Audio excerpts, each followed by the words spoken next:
Halo teman-teman, berjumpa kembali dengan media informasi. Masih berkaitan dengan Pilkada 2020. Seperti pada video sebelumnya, saya pernah menjelaskan tentang tugas, kewajiban, dan wewenang KPPS. Dan kali ini, saya akan menjelaskan yang lebih ke arah terkait pembagian tugas dari masing-masing anggota KPPS. Sebelumnya, apa itu KPPS? KPPS adalah kelompok penyelenggara pemungutan suara yang dibentuk oleh PPS atas nama KPU Kabupaten atau Kota. Berdasarkan Peraturan KPU Nomor 8 Tahun 2018 tentang pemungutan dan perhitungan suara, pemilihan gubernur dan wakil gubernur, bupati dan wakil bupati, dan atau wali kota dan wakil wali kota. Namun perlu diperhatikan bahwa PKPU ini sebelum adanya COVID-19. Namun pada dasarnya alurnya sama. Hanya saja nanti dalam pelaksanaannya harus sesuai dengan protokol kesehatan. Untuk itu saya membuat video ini agar supaya teman-teman yang baru menjadi anggota KPPS ada gambaran tentang tugas-tugasnya nanti. Dan bila nanti ada perubahan terkait pelaksanaan tugas KPPS, akan saya infokan kembali kepada teman-teman. Oke, langsung saja di sini ada 3 tahapan yang nantinya teman-teman KPPS jalani. Yang pertama, yaitu persiapan sebelum pemungutan suara. Di sini teman-teman nantinya akan membagikan undangan, mempersiapkan tempat, dan lain-lain. Dalam persiapan ini nanti akan saya jelaskan di video selanjutnya. Kemudian yang kedua yaitu pelaksanaan dalam pemungutan suara. Tugas Ketua KPPS yaitu memimpin rapat pemungutan suara, memberikan penjelasan kepada pemilih tentang tata cara pemberian suara, menandatangani surat suara, memberikan sejumlah jenis surat suara sesuai jenis pemilu kepada pemilih berdasarkan kehadiran dengan ketentuan sebagai berikut. Yang pertama, DPT, diberikan seluruh jenis surat suara kepada pemilih. Kedua, DPTB, diberikan sesuai yang dalam formulir model A5 KPU kepada pemilih. Ketiga, DPK, diberikan seluruh jenis surat suara kepada pemilih. Keempat, mengarahkan pemilih ke bilik suara. Selanjutnya, tugas KPPS 2, yaitu menerima dan mengurutkan formulir model C6 KPU atau model A5 KPU atau KTP elektronik atau identitas lain dari KPPS 4 berdasarkan urutan kehadiran. Kemudian membantu tugas lain yang diberikan oleh Ketua KPPS. Selanjutnya tugas KPPS 3 yaitu mengumpulkan formulir model C6 KPU atau model A5 KPU setelah pemilih menerima jenis surat suara yang akan dicoblos. Membantu tugas lain yang diberikan oleh Ketua KPPS. Selanjutnya untuk tugas KPPS 4 yaitu memeriksa seluruh jari tangan pemilih, meminta kepada pemilih menunjukkan identitas pemilih dengan ketentuan sebagai berikut. A. DPT, memeriksa kesesuaian nama pemilih antara formulir model C6 KPU dengan KTP elektronik atau identitas lain, dan memeriksa kesesuaian nama pemilih dengan yang tercantum dalam salinan DPT, serta memberikan tanda pada kolom nomor urut pemilih dalam salinan DPT. B.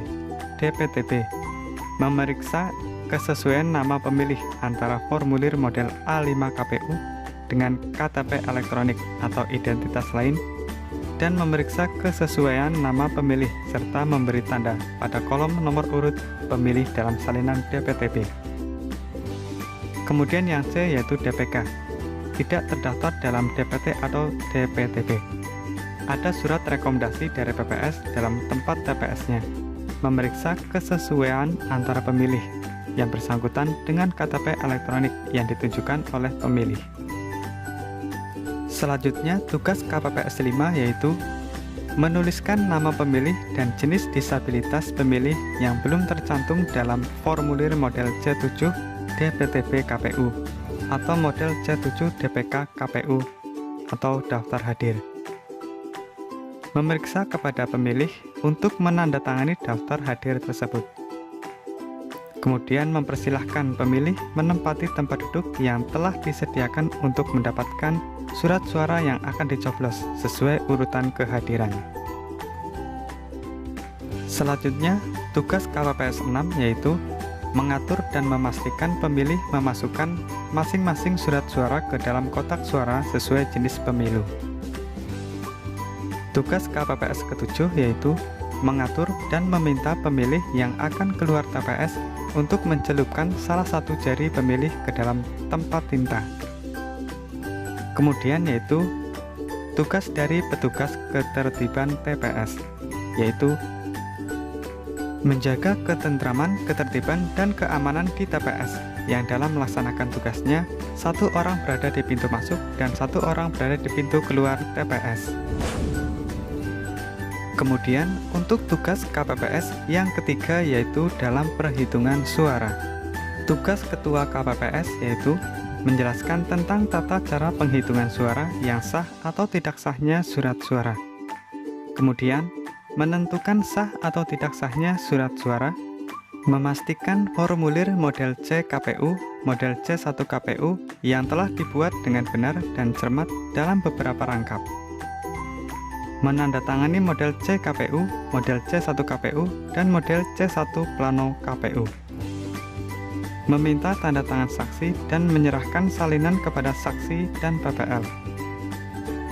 Memastikan model C KPU dan model C1 KPU serta model C2 KPU. Memastikan semua proses penghitungan suara berjalan dengan baik. Kemudian tugas KPPS kedua yaitu membuka setiap surat suara dan memberikan kepada Ketua KPPS. Selanjutnya, tugas KPPS 3 dan KPPS 4, yaitu mencatat hasil perolehan suara calon yang diumumkan oleh Ketua KPPS dalam formulir model C1 plano KPU bersama dengan KPPS 4. Kemudian memeriksa dan memastikan hasil pencatatan hasil perolehan suara telah sesuai dengan yang diumumkan oleh Ketua KPPS. Kemudian tugas KPPS 5 yaitu melipat surat suara yang telah diteliti dan diumumkan oleh Ketua KPPS untuk masing-masing jenis pemilu. Selanjutnya yaitu tugas KPPS 6 dan KPPS 7, yaitu menyusun surat suara yang telah diteliti dan diumumkan oleh Ketua KPPS dalam susunan sesuai suara yang diperoleh masing-masing pasangan calon, setelah diumumkan dan diikat dengan karet pengikat. Selanjutnya yaitu tugas ketertiban TPS, yaitu menjaga ketentraman, ketertiban, dan keamanan di TPS, yang dalam melaksanakan tugasnya, satu orang berada di pintu masuk TPS dan satu orang berada di pintu keluar TPS. Oke teman-teman, demikian penjelasan dari saya mengenai tugas dari masing-masing anggota KPPS. Semoga video penjelasan ini bisa bermanfaat bagi teman-teman yang baru menjadi anggota KPPS. Selamat bekerja dan salam media info.